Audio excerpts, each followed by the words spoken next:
Welcome to my YouTube channel. आज हम देखेंगे क्लास 12th की हिस्ट्री का थर्ड चैप्टर, बंधुत्व, जाति तथा वर्ग। आरंभिक समाज क्या था? लगभग 600 ईस्वी पूर्व से 600 ईस्वी तक। इसके हम क्या देखेंगे? शॉर्ट्स नोट देखेंगे। ठीक है, देखते हैं। समन्वय बिंदु फर्स्ट क्या है? समकालीन समाज को समझने के लिए इतिहासकार प्राय साहित्य, परंपराओं और अभिलेखों का उपयोग करता है। कि मतलब आप समाज को समझने के लिए क्या यूज करते हैं, क्योंकि हमारी क्या है? इतिहास है। तो इतिहास को समझने के लिए क्या होता है? जो बीती हुई चीजें, चाहे अभिलेख हो या उसके साहित्य से जुड़े हुए कोई चीज हो, ठीक है, उसका उपयोग करके हम उसके बारे में समझते हैं। तो ये था हमारा फर्स्ट पॉइंट। सेकंड पॉइंट देखते हैं। यदि इन ग्रंथों का प्रयोग सावधानी से किया जाए तो समाज में प्रचलित आहार, व्यवहार, रिवाजों का इतिहास लिखा जा सकता है। कि मतलब इस ग्रंथ को अगर सही तरह से पढ़ा जाए या उसका सही तरह से उपयोग किया जाए, जो उसके अंदर चीज़ें लिखी हैं, तो इतिहास के बारे में सब कुछ लिखा जा सकता है। थर्ड क्या है? उपमहाद्वीप के सबसे समृद्ध ग्रंथों में एक क्या था? महाभारत। जैसे विशाल महाकाव्य के विश्लेषण में उस समय की सामाजिक श्रेणियों तथा आचार व्यवहार के मानदंडों को जानने का प्रयास किया गया। क्या था? कि महाभारत था, उसके द्वारा क्या किया गया कि उस टाइम कैसा आचार व्यवहार था, लोग कैसे व्यवहार करते थे, कैसे रहते थे, कैसी वहाँ की व्यवस्था थी, चाहे वो मार्केट की हो या आपको रहन सहन की हो की या व्यापार की हो। ठीक है, तो उस मानदंडों को जानने का प्रयास किया जाता है। 1919 में प्रसिद्ध संस्कृत विद्वान वीएस सुखथांकर के नेतृत्व में महाभारत का समालोचनात्मक संस्करण तैयार करने की शुरुआत हुई।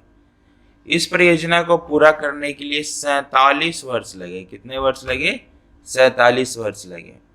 महाभारत की मूल कथा के रचयिता संभवतः भाट सारथी थे, जिन्हें सूत कहा जाता था। क्या कहा जाता था? जिन्हें सूत कहा जाता था।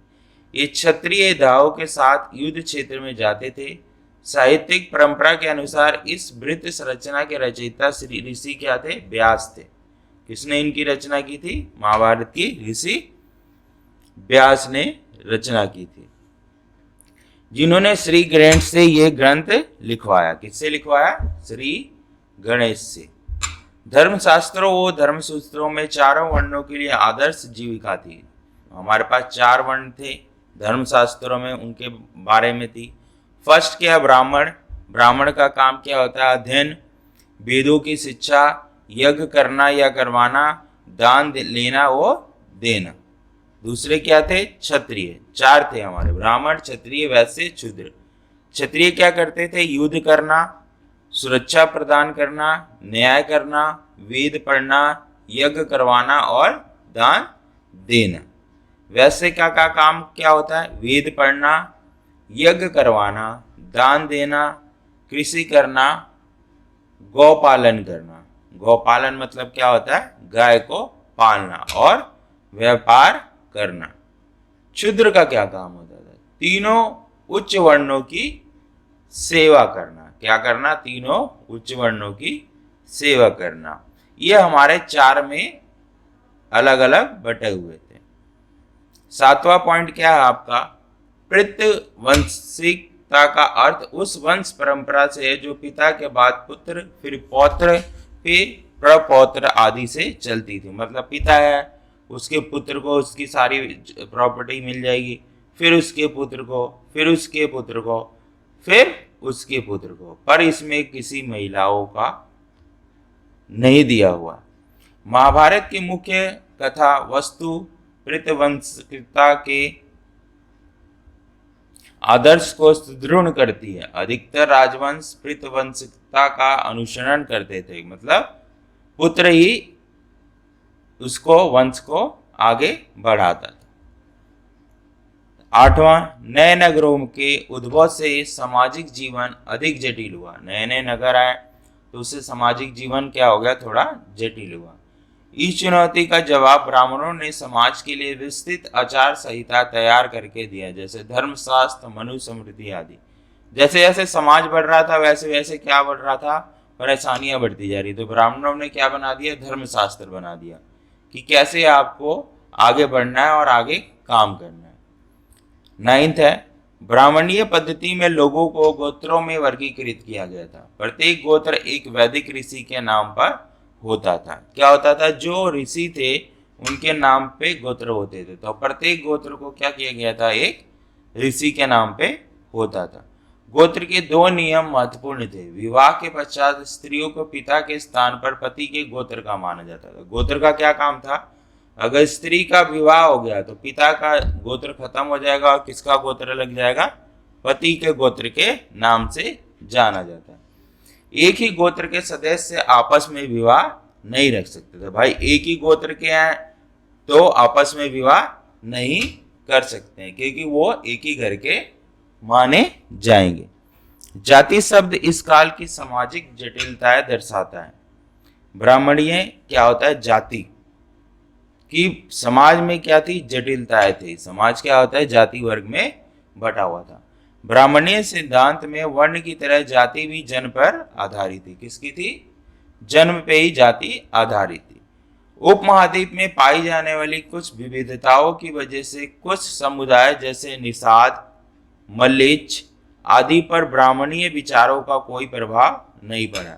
ये उन विचारों को नहीं मानते थे और इन पे कोई इनका प्रभाव नहीं पड़ा। ब्राह्मणों ने समाज में कुछ वर्गों को अस्पृश्य घोषित कर दिया, जैसे चांडाल। अलग ही सामाजिक वैमनस्य को अधिक प्रखर बनाया, ठीक है, तो उसको क्या कर दिया उन्होंने, अलग कर दिया। मनुस्मृति में चांडालों के कर्तव्य की सूची मिलती है कि चांडालों का क्या काम। मनुस्मृति की रचना महाश्री मनु द्वारा की गई थी। मनुस्मृति की रचना किसने की थी, महाश्री मनु ने की थी। मनुस्मृति के अनुसार पैतृक जायदाद का माता पिता की मृत्यु के बाद सभी पुत्रों के रूप में बंटवारा किया जाता, मतलब समान रूप में सभी को बांट दिया जाना चाहिए, किंतु ज्येष्ठ पुत्र का विशेष भाग का अधिकार होता था। मतलब ज्येष्ठ पुत्र को क्या मिलेगा, आपको विशेष भाग मिलेगा।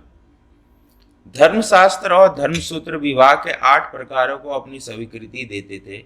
इनमें पहले चरण 4 उत्तम माने जाते थे और बाकियों को निंदित माना जाता था। मतलब 8 चरण इन्होंने माने थे और पहले को क्या माना जाता था, बहुत उत्तम माना जाता था, और बाकी को क्या माना जाता था, निंदित माना जाता था। ब्राह्मणीय सिद्धांत में वर्ण की तरह जाति भी जन्म पर आधारित थी। जैसे वर्ण था वैसे जाति भी क्या थी, जन्म पर आधारित थी। किंतु वर्ण 4 मात्र थे जो हमने पढ़े थे, ब्राह्मण, क्षत्रिय, वैश्य, शूद्र की कोई निश्चितता नहीं थी। वस्तुतः जहाँ कहीं भी ब्राह्मणीय व्यवस्था का नए समुदाय में आमना सामना हुआ, यथा निषाद, शून्यकार और अन्य 4 वर्णों वाली व्यवस्था में समाहित करना संभव नहीं था। उनका जाति में वर्गीकरण कर दिया था कि वर्ण के हिसाब से करना बहुत मुश्किल हो रहा था, इसलिए उन्होंने किसको कर दिया, जाति में वर्गीकृत कर दिया। पहला देखते हैं हम इसमें ब्राह्मणीय वर्ण व्यवस्था की आलोचनाओं प्रारंभिक बौद्ध धर्म में विकसित हुई। बौद्ध धर्म ने सामाजिक विषमता की उपस्थिति को स्वीकार किया, किंतु ये भेद ना तो नैसर्गिक थे और ना ही स्थायी। बौद्धों ने जन्म के आधार पर सामाजिक प्रतिष्ठा को क्या किया, आविष्कार किया। क्या बनाया, सामाजिक प्रतिष्ठा। नए नगरों के उद्भव से सामाजिक जीवन अधिक जटिल हुआ। नगरीय परिवेश में विचारों का भी आदान प्रदान हो, भाई नए नए लोग आएंगे तो विचारों का आदान प्रदान होगा, चीजें क्या होगी, खत्म होगी और जटिल बनती जाएगी। संभवतः इस वजह से आरंभिक विश्वासों और व्यवहारों पर प्रश्न चिन्ह लगाए गए थे कि जो पहले वाले विश्वास और व्यवहार चल गए थे उस पर क्या लगा दिया उन्होंने, प्रश्न चिन्ह लगा दिया। और प्रश्न चिन्ह लगाने का मतलब क्या है कि उस पर अब विचार करना पड़ेगा कि भाई इस टाइम के हिसाब से वो सही है या नहीं है। स्त्रियां पैतृक संसाधन में हिस्सेदारी की मांग नहीं कर सकती थी, परंतु स्त्री धन पर उनका स्वामित्व माना जाता था कि किस पे, जो पिता की संपत्ति थी उस पे नहीं किया जा सकता था, पर जो स्त्री धन होता था उस पे क्या होता था, उनका अधिकार होता था। इतिहासकार किसी ग्रंथ का विश्लेषण करते समय अनेक पहलुओं पर विचार करते थे, जैसे ग्रंथ की भाषा, काल, प्रकार, ग्रंथ किसने लिखा, क्या लिखा गया और उनके लिए क्या उनके लिए लिखा गया है। महाभारत एक गतिशील ग्रंथ है क्योंकि शताब्दियों तक इस महाकाव्य में अनेक पाठांतर भिन्न भिन्न भाषाओं में लिखे गए। क्षेत्र विशेष की कहानियां इसमें समाहित कर ली गई। इसकी अनेक पूर्ण व्याख्याएं की गई। इस महाकाव्य ने मूर्तिकला, चित्रकला, नृत्य कला और नाटकों के लिए भी विषय वस्तु प्रदान की। किसने? महाभारत ने। मूर्तिकला के लिए भी, चित्रकला के लिए, नृत्य कला और नाटकों के लिए विषय वस्तु भी प्रदान की। संस्कृत ग्रंथों में कुल शब्द का प्रयोग परिवार के लिए किया जाता है। कि कुल किसके लिए इस्तेमाल किया जाता था? आपका परिवार के लिए इस्तेमाल किया था। जाति बांधवों के बड़े समूह के, मतलब भाई जो होते थे एक तरह के, या लोग हो गए एक ही समूह के, तो उसको क्या यूज किया जाता था? जाति। मातृवंशिकता शब्द का प्रयोग हम तब करते हैं जहां वंश परंपरा माँ से जुड़ी होती है। पितृ वाली थी सारी, और जहां माँ से जुड़ी होती है उसको क्या करोगे? मातृवंशिकता कहोगे। अंतः विवाह में वैवाहिक संबंध समूह के मध्य ही होते थे। अच्छा, ये समूह एक गोत्र, कुल अथवा एक जाति या फिर एक ही स्थान पर बसने वाले का हो सकता था। पहले क्या था? अंतर्विवाह नहीं था, फिर बाद में क्या हो गया? अंतर्विवाह भी चालू हो गया। एक गोत्र, एक कुल के लोग भी आपस में विवाह कर सकते थे। बाद में जब जैसे जटिल समाज बनता गया, नए नए लोग आते गए, तो उसके बाद से सारे चेंजेस आपके होते गए। आरंभिक उपनिषदों में एक बृहदारण्य उपनिषद में कई लोगों को उनके मात्र नामों से भी निर्दिष्टित किया गया था। शास्त्रों के अनुसार केवल क्षत्रिय राजा हो सकते थे, किंतु अनेक महत्वपूर्ण राजवंशों की उत्पत्ति भी अन्य वर्णों में लिखी गई है। कि भाई शास्त्र के अनुसार क्षत्रिय क्या बनते थे? राजा बन सकते थे। पर अन्य महत्वपूर्ण राजवंशों की भी उत्पत्ति अन्य वर्णों से हमें मिली है। संस्कृत के ग्रंथ और अभिलेखों में व्यापारियों के लिए वणिक शब्द का प्रयोग किया जाता है। व्यापारी को क्या कहा जाता था? संस्कृत में वणिक कहा जाता था व्यापारी को।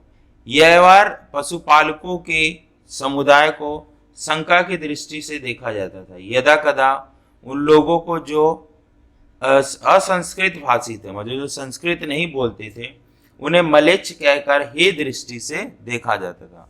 मतलब संस्कृत ना बोलने वाले को क्या कहा जाता था? मलेच्छ। मतलब वो ना ब्राह्मण जाति में आता था, ना क्षत्रिय जाति में आता था, ना आपका शूद्र उसमें वैश्य जाति में आता था। तो उसको क्या कहते थे? मलेच्छ कहकर हे दृष्टि से देखा जाता था। हे दृष्टि का मतलब होता है आपको नीची निगाह से देखना, मतलब नीचे समझना, ये करना, उसको धुतकारना, तो उसको हे दृष्टि कहा जाता था। इतिहासकार महाभारत की विषय वस्तु को दो मुख्य शीर्षकों आख्यान तथा उपदेशात्मक के अंतर्गत रखते हैं। आख्यान में क्या है आपका? आख्यान में क्या है? कहानियों का संग्रह, और उपदेशात्मक भाग में सामाजिक आचार विचार मानदंडों का चित्रण है।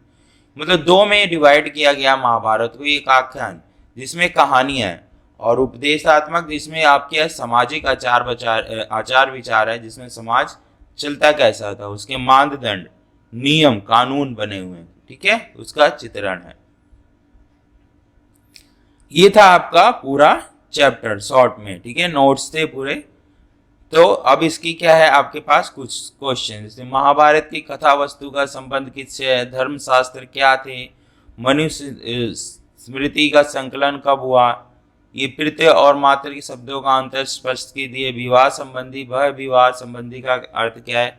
कि आप अपनी जाति से बाहर विवाह करते हैं। ठीक है, और अंत्य विवाह का क्या था? अंत्य विवाह मतलब आप जाति में भी विवाह कर सकते हैं।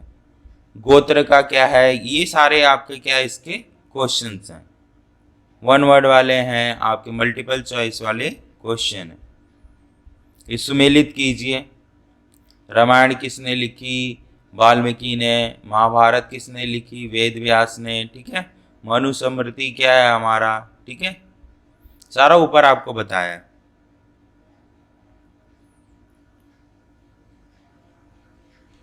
ये आपके हैं मल्टीपल चॉइस क्वेश्चन। ठीक है, ये हैं आपके सारे मल्टीपल चॉइस क्वेश्चन। फिर 3 अंक वाले क्वेश्चन हो गए आपके।